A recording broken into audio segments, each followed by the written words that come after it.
I was pleased with the school, but they're closing it anyway. Selective schools in Chicago don't give a chance to all the students.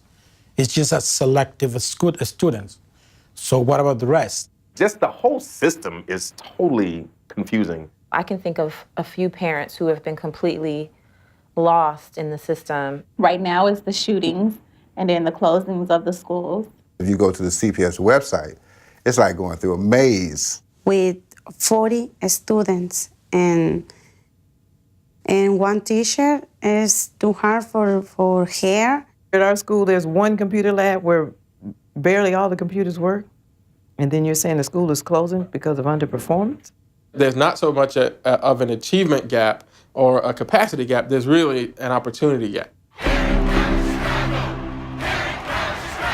In Chicago, a lot of parents just don't know where to start in terms of what school do I send my kid to?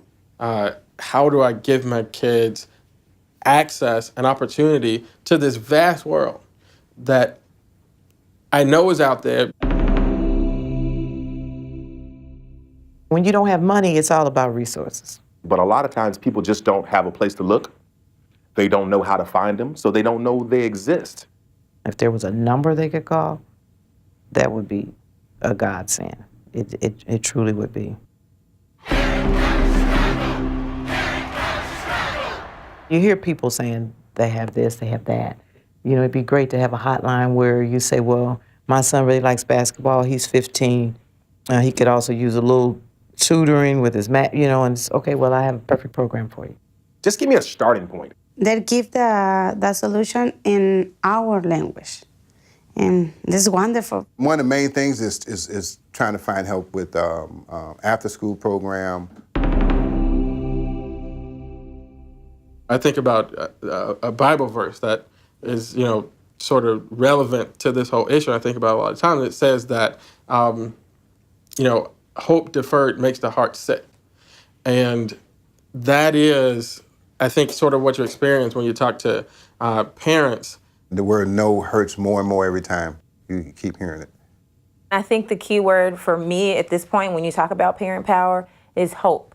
If we can, through parent power, give people the experience of, you know, I tried and I achieved, right?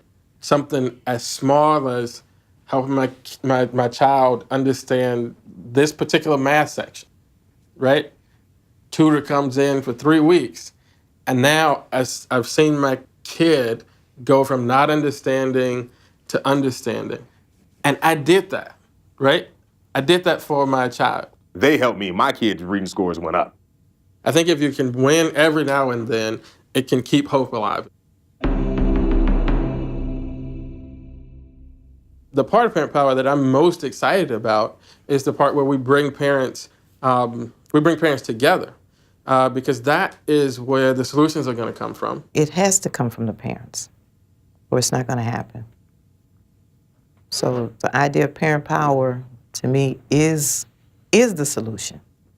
The Parent Power Chicago, this a wonderful organization. I'm not afraid or ashamed to say to parents, look, you've got the responsibility, right? These are your kids.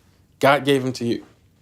Didn't give them to the state, didn't give them to the CEO of public schools, didn't give them to anybody else except for you. These are your kids. They're your responsibility. You know, you've got that responsibility, and you got to step up and take control. You got to take charge. If this kid is going to succeed, it's going to be because you stepped up and made it happen, right? And you know what else? You can do it. And we're going to be right there with you every step of the way and help you do it.